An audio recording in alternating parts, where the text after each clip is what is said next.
সায়ন কিছু বলতে যাবে, তার আগে রায়হানের মুঠোফোনটি বেজে ওঠে। ফোনের স্ক্রিনে কারো নাম দেখার সাথে সাথে রায়হানের হাত থেকে মুঠোফোনটি মাটিতে পড়ে যায়। রাজীবের কল। মুঠোফোনটি মাটি থেকে তুলে রায়হান কিছুটা দূরে সরে আসে সায়নের কাছ থেকে। তারপর রাজীবের কল রিসিভ করে।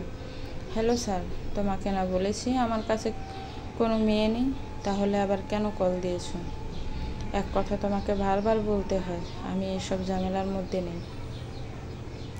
মেয়ে কোথা থেকে আনবে না আনবে তা আমার দেখার বিষয় না।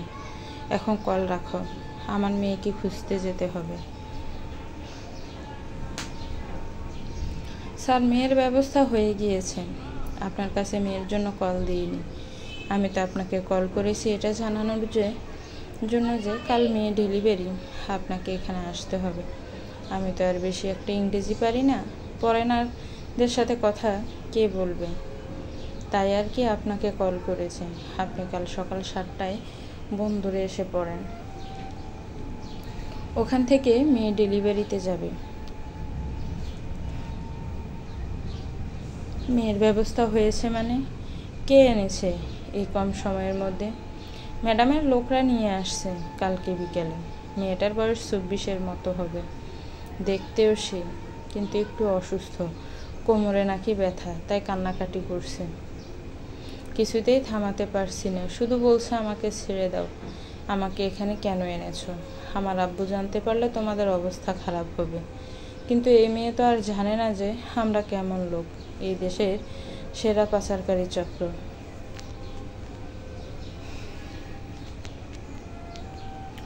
রাজীবের মুখে মেয়েটির কথা শুনে কেন জানি আমার মেয়েটিকে দেখার আগ্রহ হলো। কালকেই তো আমার মেয়ে তিশাকে কিডন্যাপ করা হয়েছে। তিশার বয়সও তো 24-এর মতোই হবে, আর তিশাও তো কোমরে ব্যথা পেয়েছিল। না না, আমি আর ভাবতে পারছি না, এটা যদি কোনো ক্রমে আমার মেয়ে তিশা হয়। রায়হানকে চুপ থাকতে দেখে রাজীব আবার বলতে শুরু করলো, হ্যালো হ্যালো স্যার, আপনি কিছু বলছেন না কেন? ফোনের ওপাশে রাজীবের মুখে স্যার ডাক শুনে রায়হানের হুঁশ আসে। তারপর রাজীবকে বলতে শুরু করে, নতুন যে মেয়েটাকে ম্যামের লোকজনরা কালকে নিয়ে এসেছে, তার একটা পিক তুলে আমাকে পাঠাও।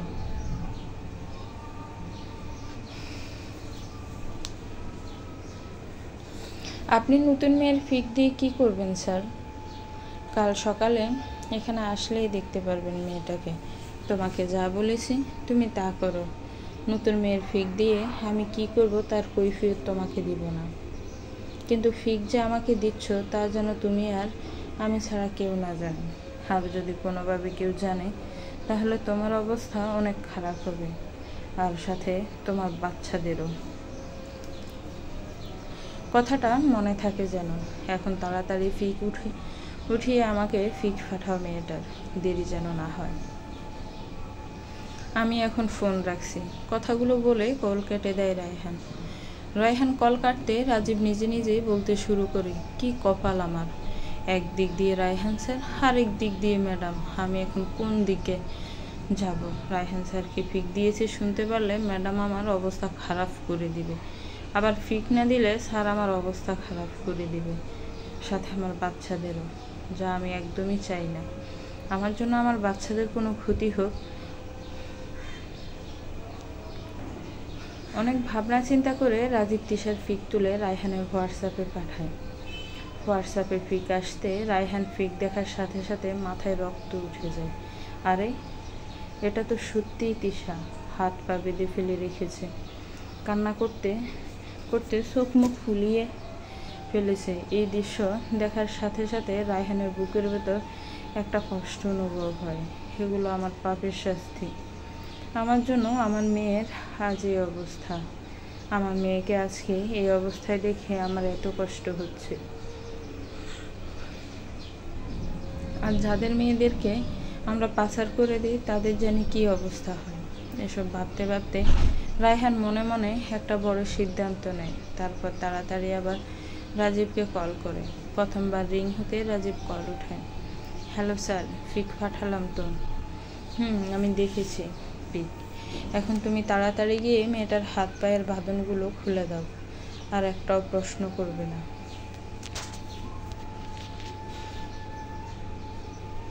আপনার মেয়ে মানে? কিছু বুঝলাম না স্যার। এত কিছু বুঝতে হবে না, তোমাকে যা বলছি তুমি তা করো। সকল মেয়েদেরকে নিয়ে আমাদের পুরনো আস্তানায় আসো। স্যার, কালকে মেয়ে ডেলিভারি, এখন পুরনো আস্তানায় গিয়ে কি হবে? আর ম্যাডামের সাথে কথা না বলে আমি মেয়েদেরকে কোথাও নিয়ে যেতে পারবো না।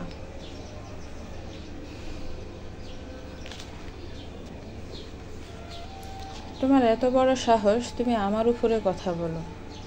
তোমার জিভ আমি টেনে ছিঁড়ে ফেলবো। যা বলেছি তাড়াতাড়ি তাই করো, বেশি কথা আমি পছন্দ করি না। আমাকে তুই ভালো করেই চিনিস, আমার কথা মতো কাজ না হলে আজকেই তোর লাস্ট দিন হবে এই দুনিয়াতে, সাথে তোর বউ বাচ্চাদেরও। স্যার, আপনি আমার কথাটা বুঝতে চেষ্টা করুন। আমি এখন মেয়েদেরকে নিয়ে পুরনো আস্তানায় গেলে রাস্তায় নিশ্চিত পুলিশ আমাদের ধরবে, আর ম্যাডাম জানতে পারলে আমাকে চাকরি থেকে বের করে দিবে।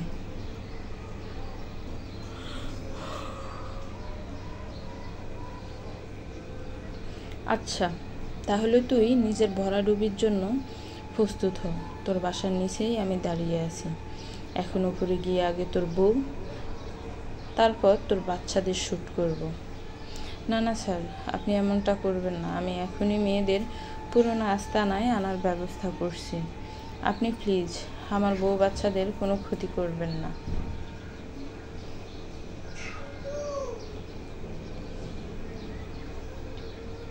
এই তো লাইনে এসেছো।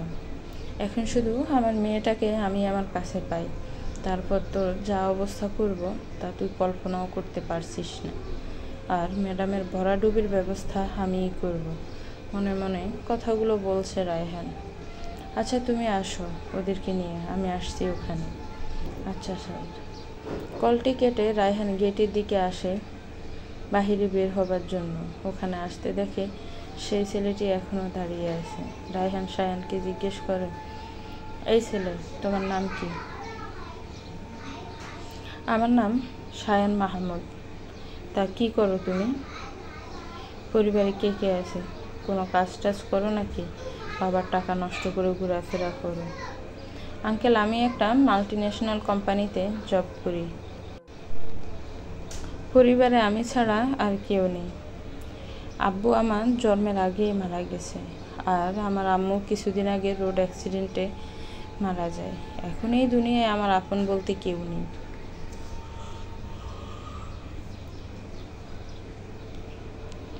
ওফ, আসলে আমি বুঝতে পারিনি তোমার মা বাবা বেছে নেই। সমস্যা নেই আঙ্কেল, আমি এখন তিশাকে আনতে যাচ্ছি। তোমার তো আর এখানে থেকে কোনো লাভ নেই, তুমি বাসায় চলে যাও। পরে আবার এক সময় না হয়ে এসে তিশাকে দেখে যাও। তিশা বাসায় আসলে। আঙ্কেল, না মানে আপনি যদি কিছু মনে না করতেন, আমি আপনার সাথে কি যেতে পারি তিশাকে আনার জন্য? এখন কিছুতে সায়ানকে আমার সাথে নেওয়া যাবে না, তাহলে ওখানে ঝামেলা হতে পারে। আর কোনোভাবে যদি জেনে যায় আমি নারী ব্যবসার সাথে জড়িত, তাহলে সর্বনাশ হয়ে যাবে। না না, তোমার আমার সাথে যাওয়ার দরকার নেই, আমি একাই যেতে পারবো।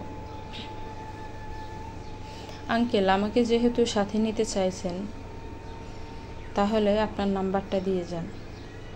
আমি আপনার থেকে কল দিয়ে তিশার খবর নিতে পারবো। তুমি তোমার নাম্বারটা আমাকে দিয়ে যাও, তাহলেই হবে। আমি তোমাকে কল করে জানিয়ে দিব।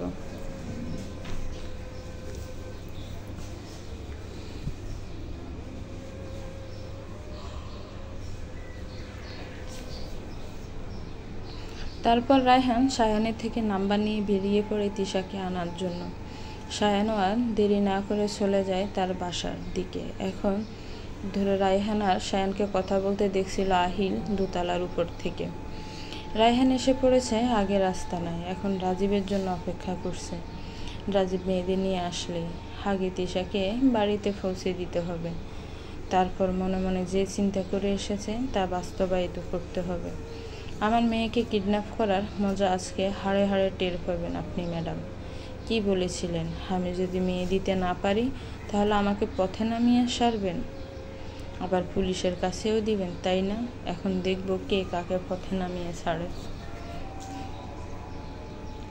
আজকে একবার শুধু রাজীব এখানে মেয়েগুলোকে নিয়ে আসুক, তারপর যা করার বাকিটা আমি করব। আপনি শুধু আপনার ভরাডুবির জন্য প্রস্তুত হন। এই ডেলিভারিটা ক্যান্সেল হলে আপনার যে কী পরিমাণ লস হবে তা আমার থেকে কেউ ভালো জানে না। ফরেনারদের রোশানলে আপনাকে পড়তেই হবে। তখন কে আপনাকে মেয়ের ব্যবস্থা করে দিবে? আমি? তা আর হচ্ছে না। আমাকে দিয়ে এতদিন নিজের লাভ করিয়ে এখন আমাকে বাঁশ দিচ্ছেন। একটা মেয়ের ব্যবস্থা করতে পারিনি বলে আমার অসুস্থ মেয়েটাকে লোক দিয়ে কিডন্যাপ করিয়েছেন, আবার হাত পা বেঁধে তাকে ফেলে রেখেছেন। তার শাস্তি তো আপনাকে পেতেই হবে। আমি তো নিজের সহধর্মিণীকেই ছাড় দিই না আমার সাথে বিশ্বাসঘাতকতা করলে। আর আপনি আবার কোন ক্ষেতের মূলা? আমার একটাই আফসোস, আপনাকে সরাসরি কখনো দেখিনি। যদি আপনার চেহারাটা দেখতাম তাহলে আপনাকে বুঝিয়ে দিতাম রায়হান চৌধুরীর রক্তে হাত দেওয়ার ভয়াবহতা। এখন আপনার সরাসরি তো আর কোনো ক্ষতি করতে পারবো না, তাই আপনার ফিনান্সিয়ালি ক্ষতি করে দিলাম, যাকে বলে টিট ফর ট্যাট। আমি আবার কাউকে ঋণী রাখি না। আমার ক্ষতি করতে চাইলে সে আমার যেই হোক না কেন, তার কোনো ক্ষতি করতে আমি দুইবার ভাবি না। এত বড় লস হলে নিশ্চয়ই আপনি চুপ করে থাকবেন না আমার সামনে। এইবার তো আপনাকে আসতেই হবে, আসতেই হবে ম্যাডাম, আসতেই হবে। মনে মনে কথাগুলো বলে পৈশাচিক হাসি হাসছে রায়হান। এরই মধ্যে রাজীব মেয়েদেরকে নিয়ে মালবাহী ট্রাক করে আগের আস্তানায় সামনে চলে এসেছে। রাজীবের সাথে আরও কয়েকজন ছেলে আছে। রাস্তায় অবশ্য আসার সময় একবার পুলিশ চেকিং করেছিল। রাজীব পুলিশকে মিথ্যা বলে কোনোভাবে ওখান থেকে চলে এসেছে। এখানে আসার সাথে সাথে রায়হানকে কল করতে শুরু করে। প্রথমবার কল না উঠালে দ্বিতীয়বার কল দিতেই রায়হান সাথে সাথে কল ওঠায়। হ্যালো স্যার, আপনি কোথায়? আমরা তো পুরনো আস্তানায় চলে এসেছি মেয়েদেরকে সাথে নিয়ে। এখানে তো বাহির থেকে গেট লাগানো, আমরা ভিতরে ঢুকবো কী করে? এখানে বেশিক্ষণ দাঁড়িয়ে থাকলে আবার সমস্যা হতে পারে। ও, তুমি চলে এসেছো? আচ্ছা, একটু অপেক্ষা করো, আমি গেট খুলছি বলে রায়হান কলটি কেটে দেয়। ওদের আগের আস্তানাটা একটা বন্ধ পুরনো ফ্যাক্টরি। অনেক বছর আগে বন্ধ হয়ে গিয়েছে, তাই এই ফ্যাক্টরির মালিকের কাছ থেকে এটা কিনে নিয়েছে। রায়হান সময় নষ্ট না করে গেট খুলে দেয়। তারপর রাজীব মালবাহী ট্রাক নিয়ে একদম ফ্যাক্টরির ভিতরে ঢুকে পড়ে। তারপর আবার ভিতর থেকে গেট বন্ধ করে দেওয়া হয়। রাজীব গাড়ি থেকে নেমে রায়হানের সামনে আসে। স্যার, মেয়েগুলোকে নিয়ে এসেছে, এখন কি করবেন? ম্যাডাম জানতে পারলে কিন্তু আমার সর্বনাশ হয়ে যাবে।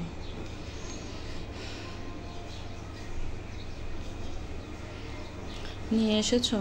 আচ্ছা, এখন মেয়েগুলোকে গাড়ি থেকে নামিয়ে ছেলেগুলোকে গাড়ি নিয়ে আবার চলে যেতে বলো।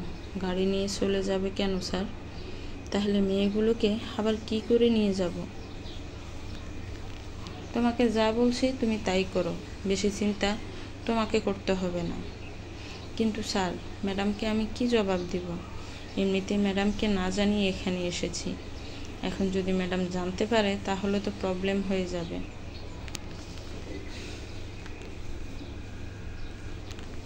তুই এত কথা বলছিস কেন? তোর কি একটুও জানের মায়া নেই? না নিজের বউ বাচ্চার জন্য মায়া নেই? আচ্ছা, তুই যাস না, আমার লোক গিয়ে তোর বউ বাচ্চাদের মেরে দিক। কি বলিস তুই? আর এখানে আমি তোকে মেরে দিব। আমি জানতাম স্যার আপনি এরকম একটা কিছু করতে পারেন, তাই আমি ম্যাডামকে জানাতে চাইছিলাম, কিন্তু ম্যাডামের মোবাইল বন্ধ থাকায় কল করতে পারিনি। সমস্যা নেই স্যার, আপনার ব্যবস্থা করতে আমি এই ছেলেগুলোকে সাথে নিয়ে এসেছি। এখন আপনি যদি আমার বউ বাচ্চার কোনো ক্ষতি করতে চেষ্টাও করেন তাহলে আমি আপনাকে এখানেই শেষ করে দিব।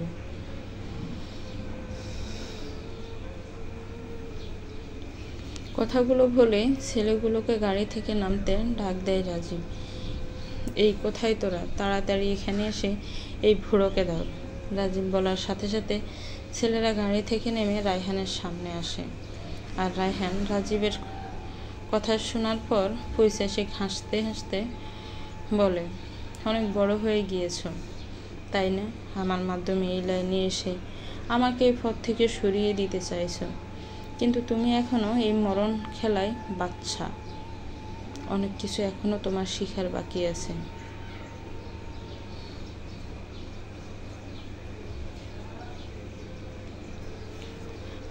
আর কিছু বাকি নেই, আজকেই আপনার শেষ সময়। এখন মৃত্যুর প্রহর গুনতে শুরু করেন। আজকে আমার না, তোমার শেষ সময়, তা এখনই বুঝতে পারবে। আর এই ছেলেগুলো দিয়ে আমাকে মারবে, হা হা। তুমি হয়তো জানো না এই রায়হান চৌধুরী কী জিনিস। যদি জানতে তাহলে এই ভুল কখনো করতে না, কিন্তু আফসোস এখন বলে আর কোনো লাভ নেই। আজকেই তোমাকে মরতে হবে। এতক্ষণে মনে হয় পুলিশ চলে এসেছে। এখন তোমাদের সবাইকে পুলিশের হাতে তুলে দিয়ে আমি ভালো মানুষ সেজে যাব।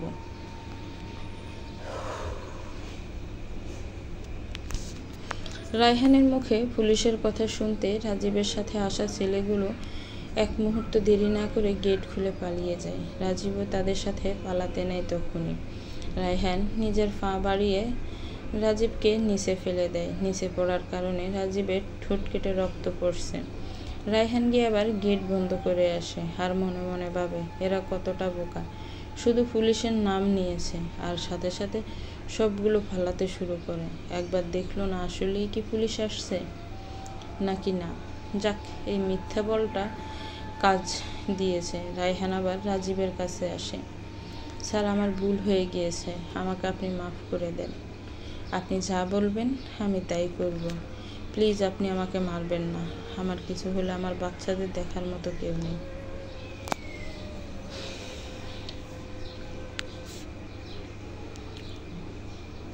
এখন ক্ষমা চাইলে তো আর কোনো লাভ হবে না রাজীব।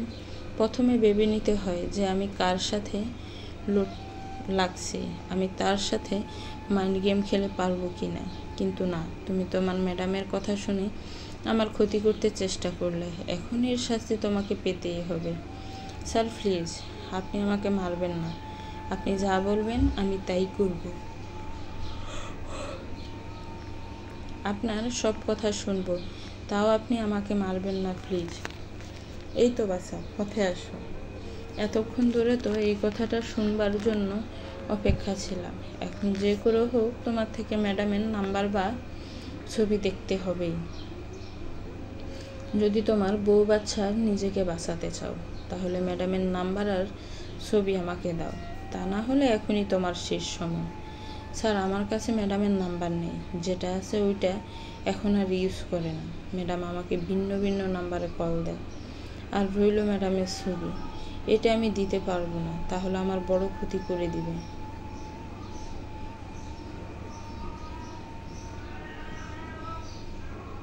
নিজের জীবনের থেকে তোমার কাছে ম্যাডামের ছবি বড় হয়ে গিয়েছে, তাই না? তাহলে তুমি মরো।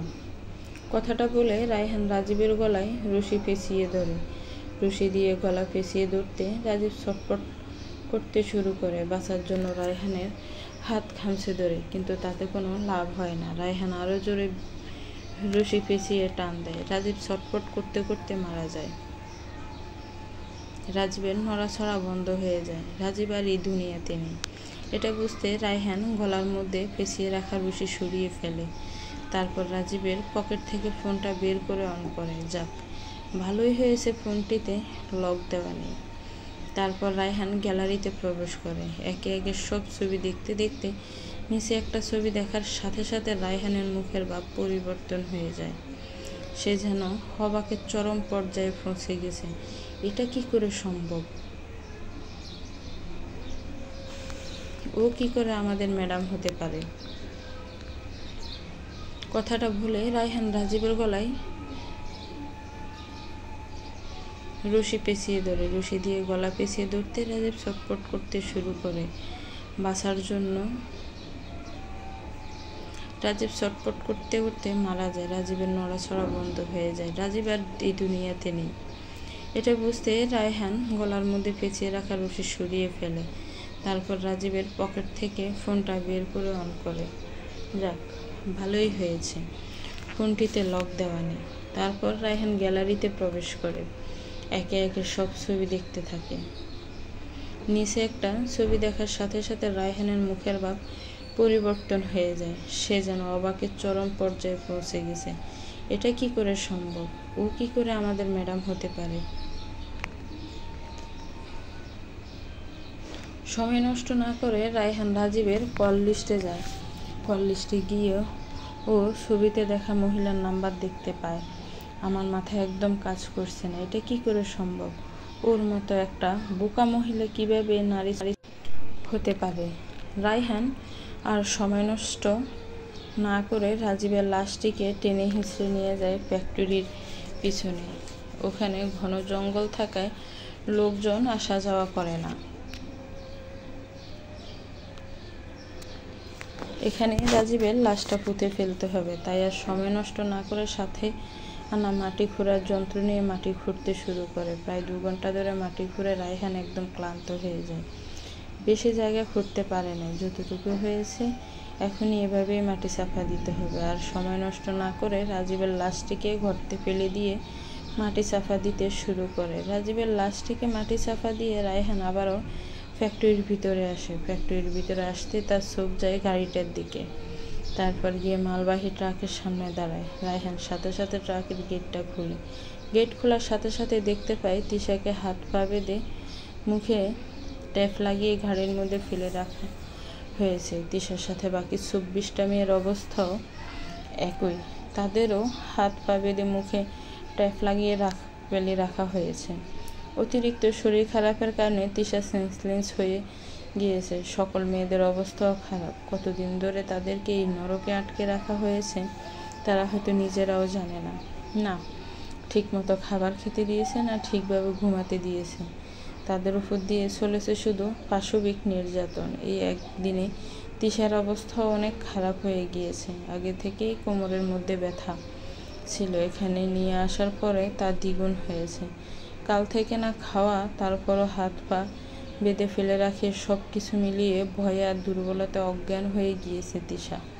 তিশার এই অবস্থা দেখার সাথে সাথে রায়হানের কপালের রগগুলো ফুলে যায়, চুল শক্ত করে ওঠে। রায়হান মনে মনে নিজেই আওড়ায়, কাজটা তুমি ঠিক করো নাই ম্যাডাম, ওর শাস্তি তোমাকে পেতেই হবে, যা হবে খুব ভয়ানক। আমার মেয়েটা এমনিতেই অসুস্থ, তুমি জানা সত্ত্বেও তার সাথে এরকম একটা খারাপ কাজ করলে। এই কারণেই তোমাদের মতো মহিলাকে আমি রায়হান ঘৃণা করি, চরম ঘৃণা। আমার থেকে তুমি প্রতিশোধ নিতে গিয়ে আমার মেয়েকে এই মরণ খেলায় নামিয়ে বড় ভুল করেছ, যার ভয় পাই তোমাকে তোমার মৃত্যু দিয়ে দিতে হবে। এখন তা খুব শীঘ্রই নিজের মৃত্যুর দিন গুনতে শুরু করো। তোমাকে আবারও মেরে আমি আমার গল্পে আমি খলনায়ক হব বলেই পৈশাচিক হাসি হাসে। রায়হানকে গাড়ির দরজা খুলতে দেখে মেয়েগুলো ভয় পেয়ে যায়। ফিটফিট করে তাকায় দাঁড়িয়ে থাকা লোকটার দিকে, তাদের দিকে এগিয়ে আসছে। মেয়েগুলোর এখন হাড় ভয়ে সিটিয়ে যায়। রায়হান মেয়েগুলোকে ভয় পেতে দেখে তাদের দিকে এগিয়ে গিয়ে বলে, ভয় পেও না, আমি তোমাদের কোনো ক্ষতি করব না। আমি তিশার বাবা, তোমাদের এখান থেকে নিয়ে যেতে এসেছি। নারী পাচারকারীরা চলে গেছে পালিয়ে, তোমাদের আর কোনো ক্ষতি করতে পারবে না। এখন তোমরা সবাই নিজেদের বাড়িতে আবারও ফিরে যাবে। আমি তোমাদের বাসায় পৌঁছে দেওয়ার ব্যবস্থা করব।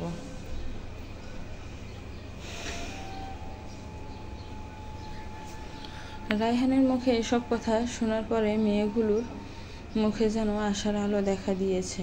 এতক্ষণ তো তাদের মনে হচ্ছিল যে আজকে তাদের পাচার করে দেওয়া হবে, কিন্তু এই লোকটার কারণে তারা আজ বেঁচে যাবে। কিন্তু তারা তো আর জানে না যে তাদের এই পাচার করার পিছনের মূল হোতাদের মধ্যে একজন উনিও। কিন্তু নিজের স্বার্থে হাত পড়ায় উনি পোল্টি খেয়ে যান। যদি জানতো তাহলে হয়তো আর আশার আলো দেখতে পেত না। রায়হান একে একে সব কয়টা মেয়ের হাত পায়ের বাঁধন খুলে দেয়।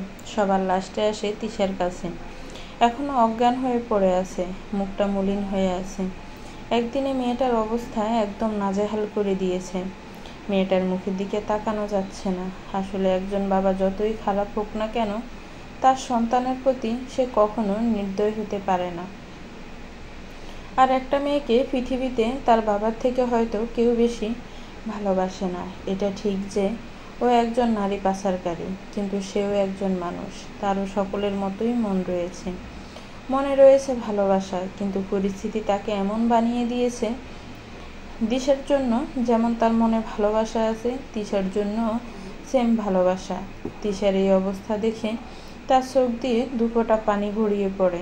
রায়হান গিয়ে তিশার সামনে বসে তিশার মাথাটা নিজের পায়ের উপর রেখে হাত পায়ের বাঁধনটা খুলে দেয়। তারপর মেয়েকে হালকা হাতে বুকে আগলে নেয়।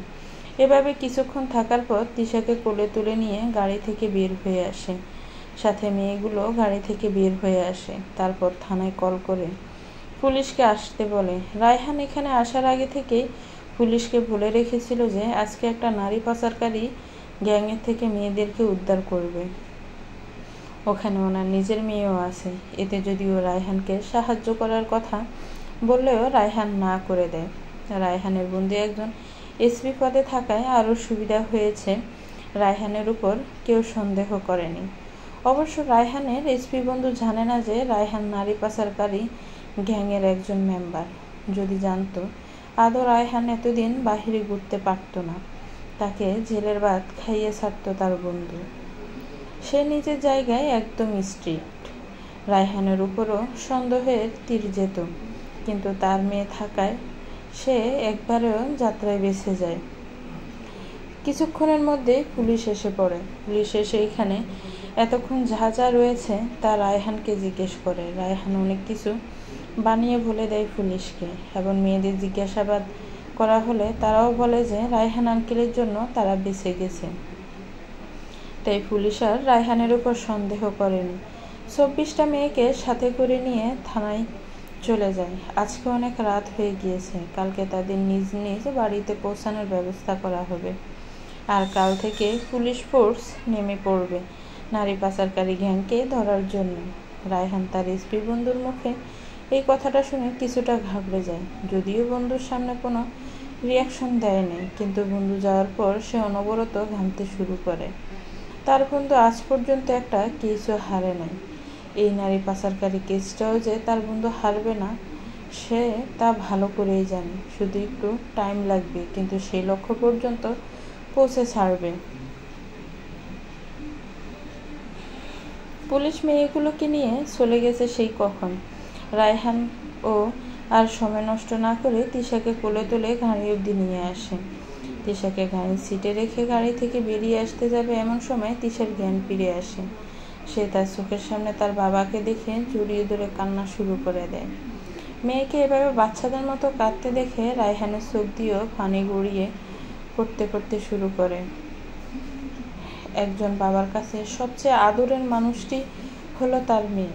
একটা মেয়েকে তার বাবার চেয়ে আর কেউ ভালোবাসতে পারে না। বাবা হচ্ছে এমন একটি রাজা, যার রাজত্বে মেয়েরা সবসময় রাজকন্যা হয়ে থাকে। কারণ প্রতিটা মেয়ে তার বাবার কাছে রাজকন্যা।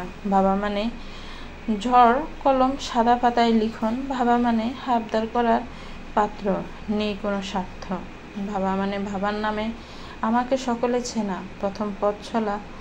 বাবা মানে সকল ছেলে মেয়ের ব্যাংক অ্যাকাউন্ট। বাবা মানে প্রথম শিক্ষার আলোয় নিরাপদ আশ্রয়। বাবা মানে পুরনো ড্রেসে নতুন মনোভাব, দেখতে দেয় না অভাব। বাবা মানে গুরুজনদের সাথে কিভাবে কথা বলতে হয় শেখানো। বাবা মানে গল্পের আড়ালে থাকা একজন মহানায়ক।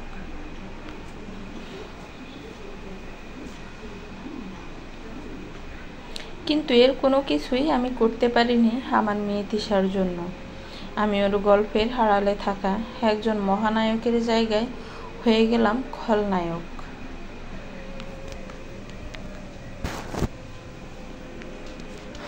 রায়হান হালকা হাতে তিশার মাথা তুলে চোখের পানি মুছে দিয়ে গাড়ি থেকে বের হয়ে এসে কাকে যেন কল লাগায়।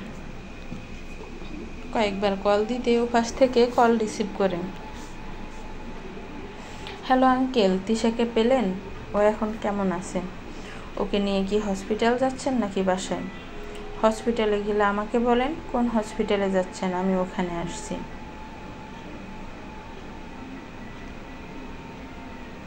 কিছুটা আগ্রহ নিয়ে কথাগুলো বলেন সায়ান। তিশা আমার সাথেই আছে, ওকে নিয়ে এখন বাসায় বা হসপিটাল কোথায় যাওয়া হচ্ছে না।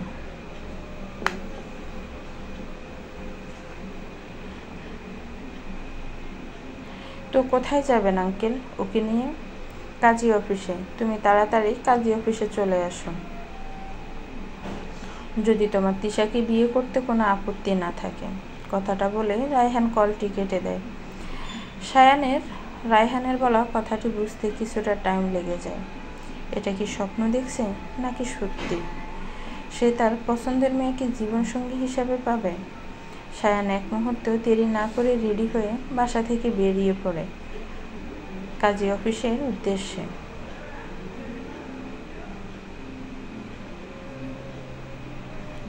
সায়ানের সাথে কথা বলা শেষ করে রায়হান মুঠোফোনটি পকেটে রাখতে নিবে, এমন সময় আবার কে যেন কল করে রায়হানের মোবাইলে। কে কল করেছে দেখার জন্য মোবাইল সামনে নিতে আহিলের নাম দেখে কিছুটা ভ্রু কুঁচকে ফেলে রায়হান সাথে সাথে কলটি কেটে দেয়, কিন্তু আবার আহিল সাথে সাথে কল করে। রায়হান না পারতে আহিলের বারবার কল দেওয়া বিরক্তি নিয়ে কলটি রিসিভ করে। হ্যালো কাকা, তিশাকে পেয়েছেন? ও এখন কেমন আছে? কাকা প্লিজ বলেন না ও ভালো আছে তো? আহিলের মুখ দিয়ে কথা বের হচ্ছে না কান্নার জন্য। রায়হান কিছুটা বিরক্তি নিয়ে বলে, হ্যাঁ তিশাকে পেয়েছি, কিন্তু তোমাকে না বলেছি আমার মেয়ের কাছ থেকে দূরে থাকতে? তাহলে আমার মেয়ের খোঁজ কেন নিচ্ছ?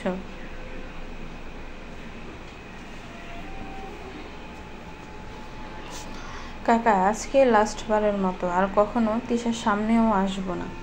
আপনি তাড়াতাড়ি তিশাকে নিয়ে বাসায় আসেন। তিশাকে নিয়ে এখন বাসায় আসতে পারবো না, আর তিশা কখনো ওই বাসায় আর ফিরে যাবে না। ওকে নিয়ে আমি এখন কাজী অফিসে যাচ্ছি। আজকে তিশাকে বিয়ে দেব সায়ানের সাথে। তুমি আর আমার মেয়ের কাছে আসতে পারবে না। আমার মেয়েকে তোমার থেকে মুক্তি দেব আমি। কথাগুলো বলে কলটি কেটে দেয় রায়হান।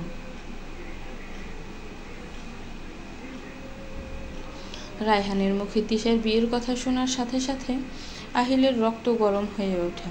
হাতে থাকা মোবাইলটিকে এক আছাড় মেরে ভেঙে ফেলেছে। সে তার প্রেয়সীকে কিছুতেই হারাতে চায় না। তার প্রেয়সী অন্য কারো হয়ে যাবে, সে এখানে বসে থাকবে, তা কি করে সম্ভব? তাই আহিলও তাড়াতাড়ি রেডি হয়ে পড়ে কাজী অফিসের উদ্দেশ্যে।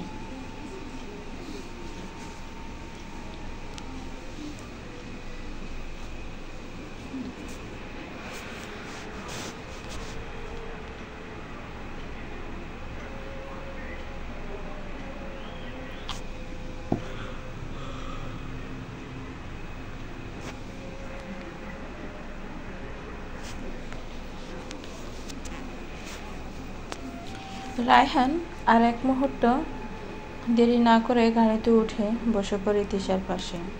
তারপর ড্রাইভারকে উদ্দেশ্য করে বলে, মজনু গাড়ি নিয়ে কাজী অফিসে চলো। রায়হানের মুখে কাজী অফিসের কথা শুনে কিছুটা অবাক হয় মজনু আর তিশা। কৌতূহল বশে তিশা রায়হানকে জিজ্ঞেস করে, আব্বু কাজী অফিসে কেন? আমরা এখন কাজী অফিসে কেন যাব? ওখানে কি আপনার কোনো কাজ আছে? কাজ আছে। আজকে আমি আমার বাবা হওয়ার দায়িত্ব পালন করব। রায়হানের কথার কোনো মানেই তিশা বুঝতে পারে না। বাবা হওয়ার দায়িত্ব পালন করবেন মানে? বুঝলাম না কিছু। কিছুক্ষণ পরে তোমার বিয়ে সায়ানের সাথে। তোমাকে বলেছিলাম না যে কিছুদিনের মধ্যে তোমার বিয়ে দিব? না বাবা, আমি কিছুতেই বিয়ে করতে পারবো না। আমি আহিলকে ভালোবাসি, ওকে ছাড়া আমি অন্য কাউকে বিয়ে করতে পারবো না। যদি করতে হয় আমি ওকেই করব, আর না হয় অন্য কাউকে বিয়ে করব না। আহিলকে না পেলে আমি বাঁচব না।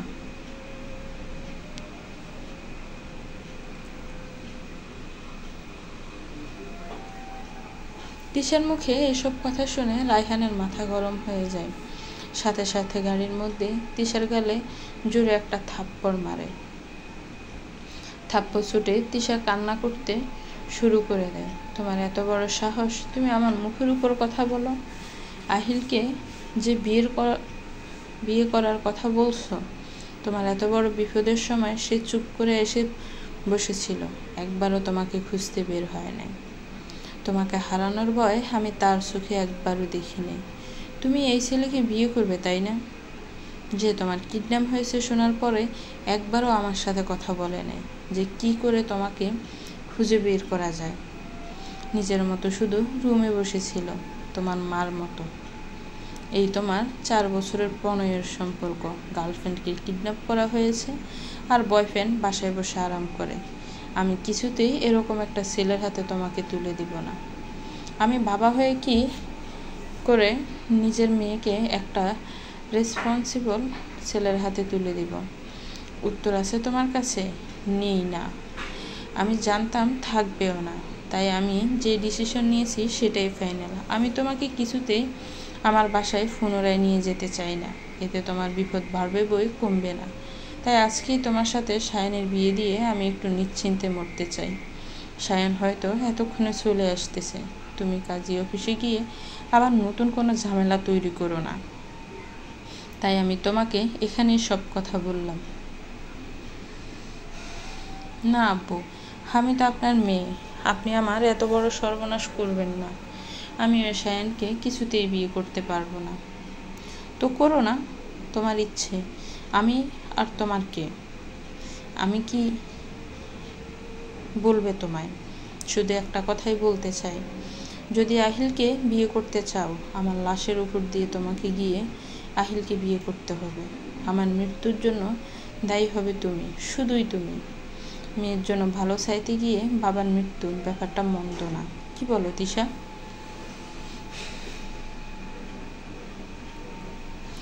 বাবার মৃত্যুর জন্য সে দায়ী থাকবে।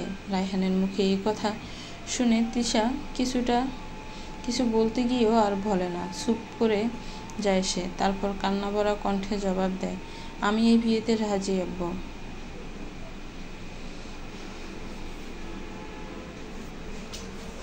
তিশার মুখে এই একটা কথা জবাব শোনার জন্যই যেন রায়হান অপেক্ষা করেছিল।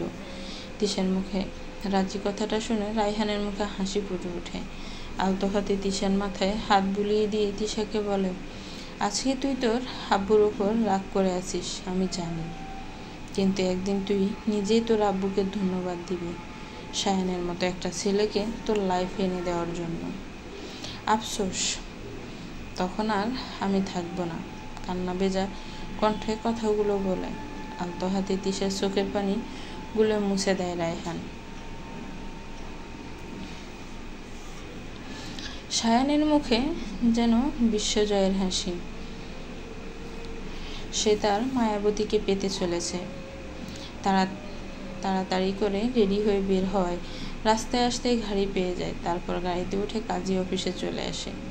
রায়হান আর তিশাও চলে এসেছে কাজী অফিসে। তিশার শরীর খারাপ থাকায় রায়হান এক হাতে তিশাকে দূরে রেখেছে।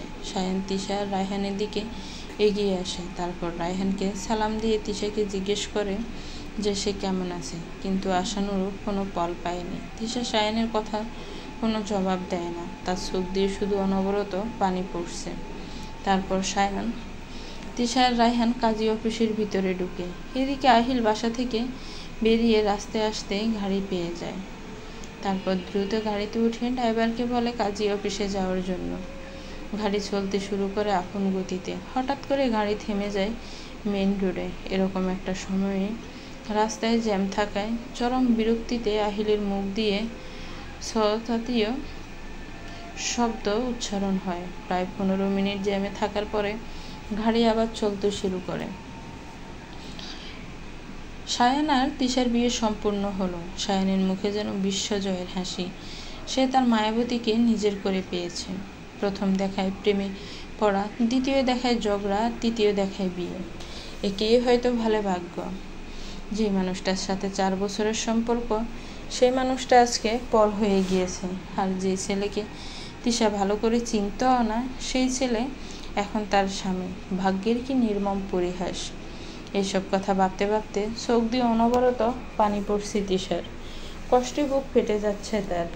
সে তার আহিলকে হারিয়ে ফেলেছে। কি করে সে সায়ানকে আহিলের জায়গা দিবে? না, কখনোই সে আহিলের জায়গা অন্য কাউকে দিতে পারবে না। প্রায় 30 মিনিট পরে আহিল এসে কাজী অফিসের সামনে দাঁড়ায়।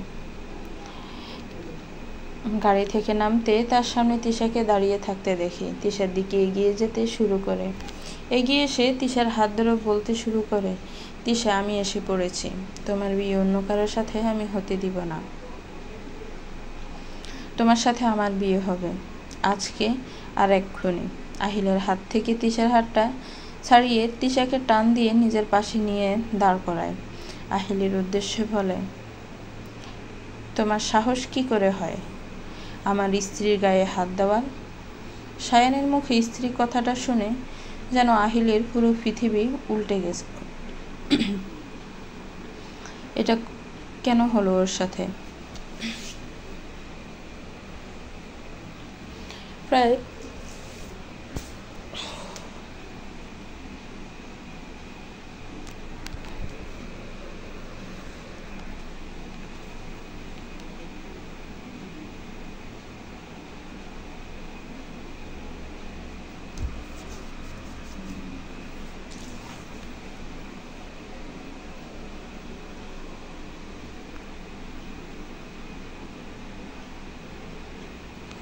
আহিলের হাত থেকে তিশার হাতটা ছাড়িয়ে তিশাকে টান দিয়ে নিজের পাশে নিয়ে দাঁড় করায়। আহিলের উদ্দেশ্য বলে, তোমার সাহস কি করে হয় আমার স্ত্রীর গায়ে হাত দেওয়ার? সায়ানের মুখে স্ত্রী কথাটা শুনে যেন আহিলের পুরো পৃথিবীটা উল্টে গেছে। এটা কেন হলো ওর সাথে? এরকম তো হওয়ার কথা ছিল না। তার প্রেয়সী কি করে অন্য কাউকে বিয়ে করে ফেলতে পারে? সে তো তাকে কথা দিয়েছিল। তাহলে সব কিছুই কি ছিল মিথ্যা? এই 4 বছরের সকল ভালোবাসা সব মিথ্যা? অশান্তিতে ভরা এই পৃথিবীকে শান্তির সুশীতল ছায়ায় ভরিয়ে দেওয়ার একমাত্র হাতিয়ার হলো প্রেম। প্রেম এক সাম্যময় সত্তা যা মনের সকল অশান্তিকে দূরীভূত করে। কিন্তু এখন এই প্রেমই আহিলের জীবনের সবচেয়ে অশান্তির কারণ হয়েছে। কথায় আছে না, প্রেমের আনন্দ থাকে স্বল্পক্ষণ, কিন্তু বেদনা থাকে সারাটি জীবন। আহিল অপলক দৃষ্টিতে তিশার দিকে তাকিয়ে আছে। তার চোখ দিয়ে অনবরত পানি পড়ছে। কিছু একটা বলতে গিয়েও যেন গলায় আটকে যাচ্ছে। কোনোভাবে তিশাকে বলে, তিশা, তুমি আমার সাথে এটা করতে পারো না। আমাকে তুমি কথা দিয়েছিলে আমাকে ছাড়া অন্য কাউকে তুমি বিয়ে করবে না। তাহলে তুমি এখন এই অচেনা ছেলেটাকে কি করে বিয়ে করলে বলো আমায়? তোমাকে কি জোর করে বিয়ে দেওয়া হয়েছে? তাহলে এক্ষুনি আমি পুলিশ স্টেশনে কল করছি। তারা এক্ষুনি এসে ওদের ধরে নিয়ে যাবে। তুমি শুধু একবার বলো তিশা, শুধু একবার, তোমাকে ছাড়া আমি বাঁচব না। তুমি অন্য কারো হয়ে যাবে আমার চোখের সামনে, আমি তা কখনোই সহ্য করতে পারবো না।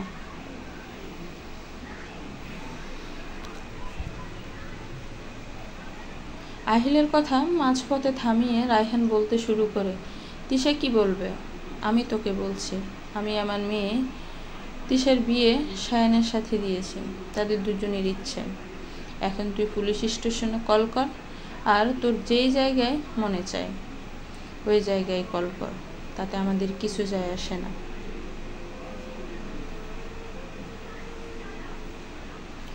রায়হানের মুখে এসব কথা শুনে যেন আহিলের রাগে সারা শরীর পুষছে। আপনার কি আমাকে বোকা মনে হয় রায়হান কাকা? আমি জানি যে তিশা নিজের ইচ্ছায় বিয়ে করেনি। আপনি আর এই ছেলেটা মিলে ওকে ব্ল্যাকমেল করে বিয়েতে রাজি করিয়েছেন। কিন্তু এখন আমি এসে গেছি, তাই আমি তিশাকে আমার সাথে নিয়ে যাব। ওর কার সাথে বিয়ে হয়েছে নাকি কি হয়েছে তা আমার জানার কোনো ইচ্ছে নেই।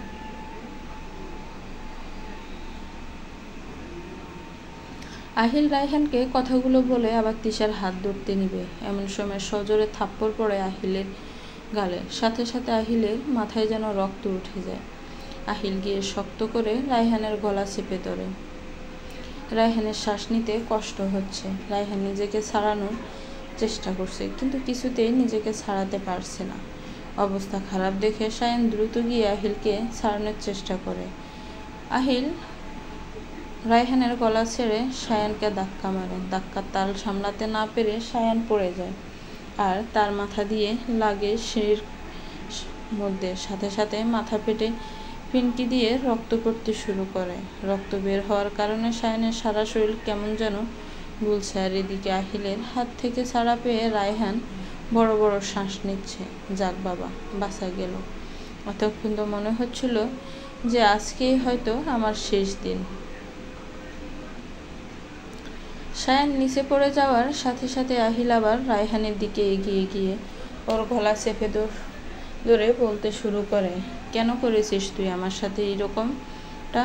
আমাদের 4 বছরের প্রণয় তুই কেন এইভাবে শেষ করে দিলে? তোকে আজকে আমি মেরেই ফেলবো। তারপর তোর ওই আদরের জামাইকে। তুই আমার জীবনটা তছনছ করে দিয়েছিস। তোর জন্য আমার মাকে হারাতে হয়েছে। তোর জন্য এখন আমি তিশাকে হারাতে বসেছি। এত সহজে আমি তোকে ছেড়ে দিই কি করে? আজকেই তোর শেষ দিন। তুই মরবি, আর সাথে তোর জামাই। কথাগুলো বলে আহিল রায়হানের গলা আরো জোরে চেপে ধরে। এবার রায়হানের অবস্থা নাজেহাল। মুখ দিয়ে ফেনা বের হওয়ার শুরু হয়েছে। তিশা এতক্ষণ নীরব দর্শকের মতো সবকিছু দেখছিল, কিন্তু এখন নিজের চোখের সামনে ভালোবাসার মানুষের এই খারাপ রূপ যেন তাকে জাগিয়ে তুলেছে।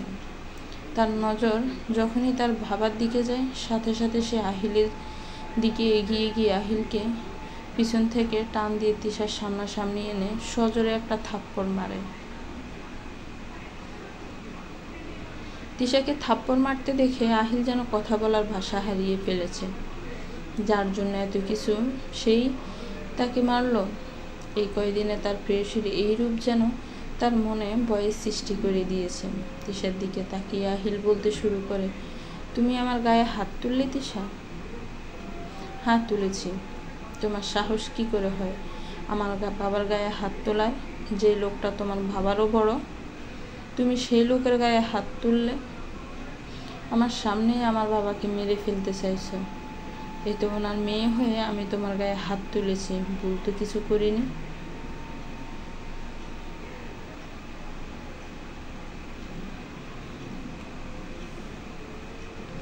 তিশা, আমি আমাদের ভালোর জন্যই এইসব করছি, বিশ্বাস করো।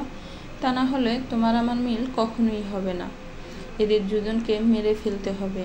এরাই যত নষ্টের গোড়া। এদের মেরে ফেললে আমি তোমাকে পেয়ে যাব। আমি জানি তুমি এই বিয়েটা ইচ্ছে করে করো নাই, তোমাকে জোর করে রাজি করানো হয়েছে। তোমার ভয় পাওয়ার কোনো দরকার নেই। এখন আমি চলে এসেছি। আমি তোমাকে আমার সাথেই নিয়ে যাব এবং আজকেই আমি আবার তোমাকে বিয়ে করব। কথাগুলো বলে আহিল এগিয়ে গিয়ে তিশার হাত ধরে। সাথে সাথে তিশা ঝাড়ি দিয়ে হাত ছাড়িয়ে নেয়। তোমার সাহস কি করে হয় আমার গায়ে স্পর্শ করার? আমি এখন অন্য একজনের স্ত্রী, তাই আমি চাইব না যে আমরা গায়ে কোনো পরপুরুষ হাত দিক। আর কি যেন বলছিলে যে আমাকে জোর করে বিয়েতে রাজি করানো হয়েছে, তাই তো? তুমি ভুল আহিল। আমি আমার নিজের ইচ্ছায় সায়ানের সাথে বিয়েতে রাজি হয়েছি। আর তোমার সাথে যাওয়ার কথা বলছো, তা কখনোই না। যে ছেলে আমার বাবাকে অসম্মান করে, আমার চোখের সামনে আমার বাবার গায়ে হাত তুলে, তাকে বিয়ে করে আমি সারা জীবন পস্তাতে চাই না। আমি মানুষ চিনতে ভুল করেছিলাম। এই 4 বছর আমার জীবন থেকে স্পয়েল হয়ে গেল শুধুমাত্র তোমার জন্য।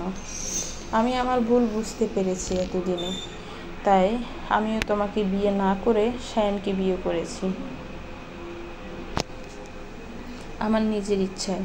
বুঝতে পারছো তুমি? এখন আমার চোখের সামনে থেকে যাও, না হলে আমার হাত তোমার গায়ে আবার উঠবে।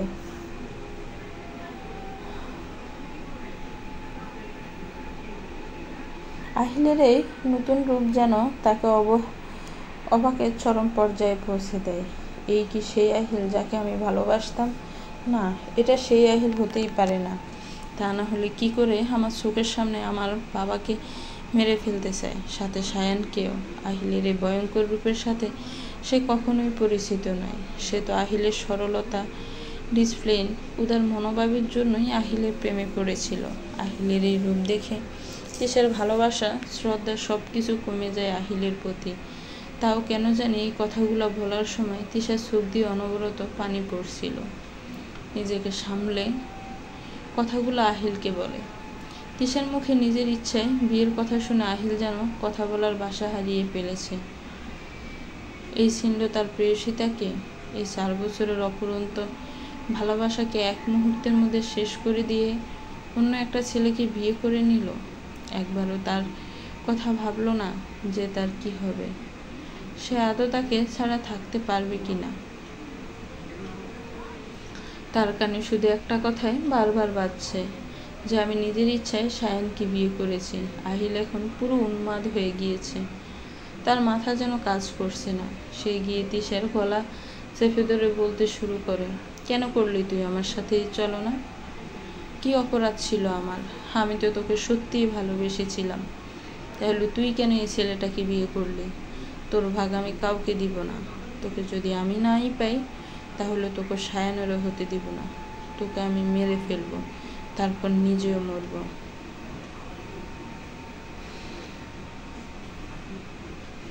এদিকে রায়হান ছাড়া পাওয়ার সাথে সাথে পুলিশ স্টেশনে কল করে তার বন্ধু রাসেলকে ডাকে যে ওদের নারী পাচারকারী গ্যাংয়ের একটি ছেলে আক্রমণ করেছে। কাজী অফিস থেকে পুলিশ স্টেশন বেশি একটা দূরে না হয় পুলিশও দ্রুত চলে আসে। এসে দেখতে পায় আহিল তিশার গলা চেপে ধরে আছে। তার একটু দূরে সায়ানের মাথা দিয়ে রক্ত বের হচ্ছে, আর রায়হান পাশে বসে কাঁদছে।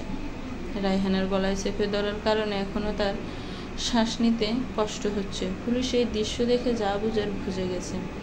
তাড়াতাড়ি করে আহিলকে ছাড়ায় এবং সাথে সাথে হাতে হ্যান্ডক্যাপ পরিয়ে নিয়ে গাড়িতে উঠায়।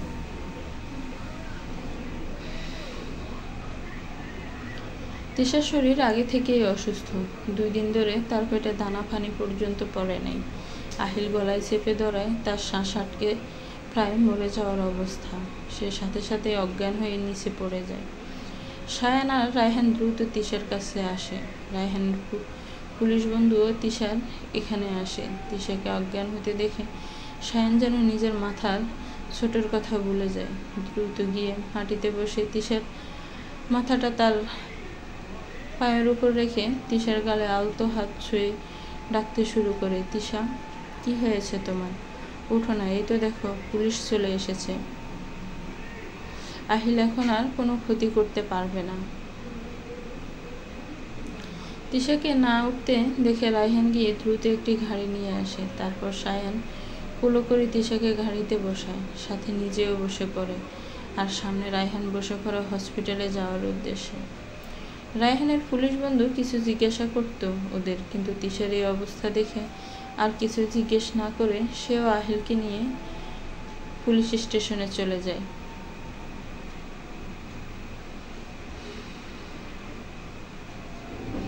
আহিলকে পুলিশ স্টেশনে আনা হয়েছে প্রায় ঘন্টা মতো হয়েছে।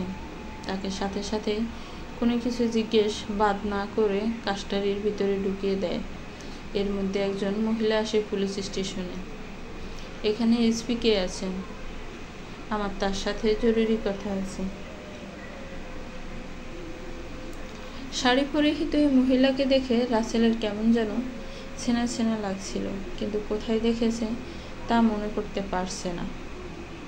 না চিনতে পেরেই রাসেল বলে, জি আমি, বলুন কি বলবেন? আমি এসপি রাসেল। মহিলাটি রাসেলের দিকে একটুও পেপার এগিয়ে দেয়। রাসেল মহিলার হাত থেকে পেপারটা নিয়ে খুলে পড়তে শুরু করে। পড়া শেষ করে কনস্টেবলকে ডাক দিয়ে বলে,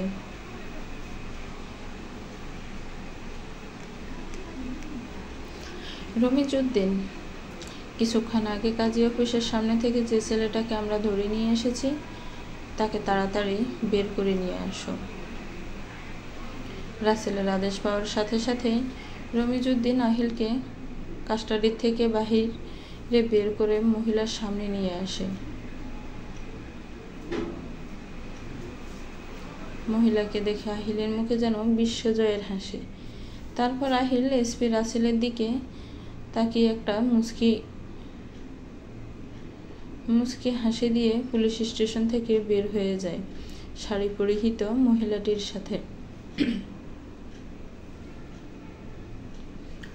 গল্পটি কেমন লেগেছে একটি কমেন্টস করে জানাবেন।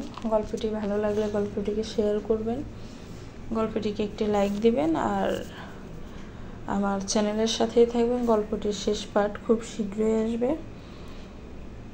আমার চ্যানেলটাকে প্লিজ সাবস্ক্রাইব করবেন। যারা অলরেডি সাবস্ক্রাইব করে রেখেছেন তাদেরকে অসংখ্য ধন্যবাদ।